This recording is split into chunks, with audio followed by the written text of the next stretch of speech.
بسم اللہ الرحمن الرحیم۔ معزز خواتین و حضرات، السلام علیکم ورحمۃ اللہ وبرکاتہ۔ قتل خطا کی دیت کیا ہے؟ یہ ہے ہمارے آج کے حدیث کے سبق کا موضوع۔ لیکن اس سے پہلے یہ سمجھنا ضروری ہے کہ قتل خطا کہتے کسے ہیں۔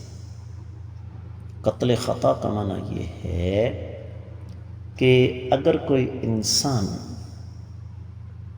کسی کو قتل کرنا نہیں چاہتا لیکن غلطی سے اس سے ہو جائے، ہتھیار ہے لیکن ارادہ نہیں، اور قتل خطا کے ساتھ شبہ عمد، ان دونوں کے بارے میں آج کے سبق میں ہم پڑھیں گے۔ مشکات المصابیح کتاب القصاص، باب ہے دیتوں کا، 3490 اور 91ویں حدیث کتاب میں، اور 5ویں اور 6ٹھی ہے باب میں۔ ان دونوں کو میں اکٹھا کیوں کر رہا ہوں؟ اس لیے کہ یہ دونوں احادیث صرف حوالہ جات ان کے مختلف ہیں اور صحابی مختلف ہیں، سندیں مختلف ہیں، مفہوم ایک ہی ہے۔ الفاظ سمعت فرمائیے گا۔ عن عبداللہ بن عمرو رضی اللہ عنہما ان رسول اللہ صلی اللہ علیہ وسلم قال الا ان دیت الخطأ شبہ العمد ما كان بالصوت والعصا 100 من الابل منها 40 في بطونها اولادها، رواه النسائي وابن ماجة والدارمي، ورواه ابو داود عنه وعن ابن عمر، وفي شرح السنة اللفظ المصابيح عن ابن عمر۔ معزز خواتین حضرات، آپ نے سماعت فرمایا کہ یہ روایت سنن نسائی، سنن ابن ماجہ، سنن دارمی میں ہے۔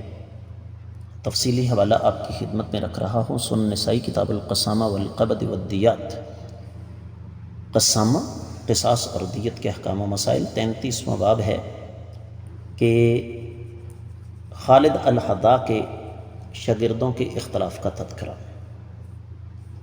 اور یہ روایت سند کے اعتبار سے صحیح ہے۔ محدث العصر شیخ البانی، شیخ زبیر علی زئی، دونوں ہستی نے اس کو صحیح قرار دیا۔ سنن ابن ماجہ میں یہ روایت ہے 2627، جبکہ سنن نسائی میں 4795 اور 97 ہے۔ ترجمے کی طرف بڑھتے ہیں۔ سیدنا عبداللہ بن عمرو بن عاص رضی اللہ تعالیٰ عنہما سے روایت ہے کہ کائنات کے امام صلی اللہ علیہ وسلم نے ارشاد فرمایا، سنو، خطا کی دیت شبہ عمد کی دیت کی طرح ہے، جو کوڑے اور لاٹھی سے ہو۔ اس کی دیت 100 اونٹ، جن میں 40 اونٹنیاں حاملہ ہوں گی۔ معزز خواتین و حضرات، کائنات کے امام صلی اللہ علیہ وسلم کے الفاظ پر غور فرمائیے گا۔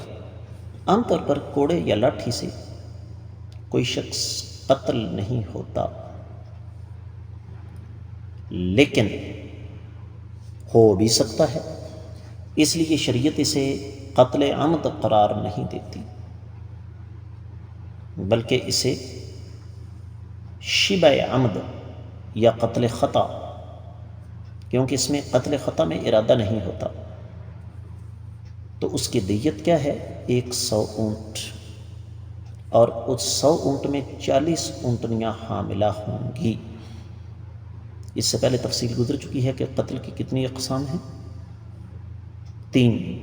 ان تینوں کی کتنی شکلیں ہیں؟ یہ ساری کی ساری تفصیل پہلے گزر چکی ہے۔ تو میں امید کرتا ہوں کہ اللہ تعالیٰ کی توفیق اور اس ذات بابرکات کے فضل و کرم سے یہ حدیث بھی آپ کو اچھی طرح سمجھ آ گئی ہوگی۔ اس کے ساتھ ہی آج کے سبق سے اجازت دیجیے۔ السلام علیکم۔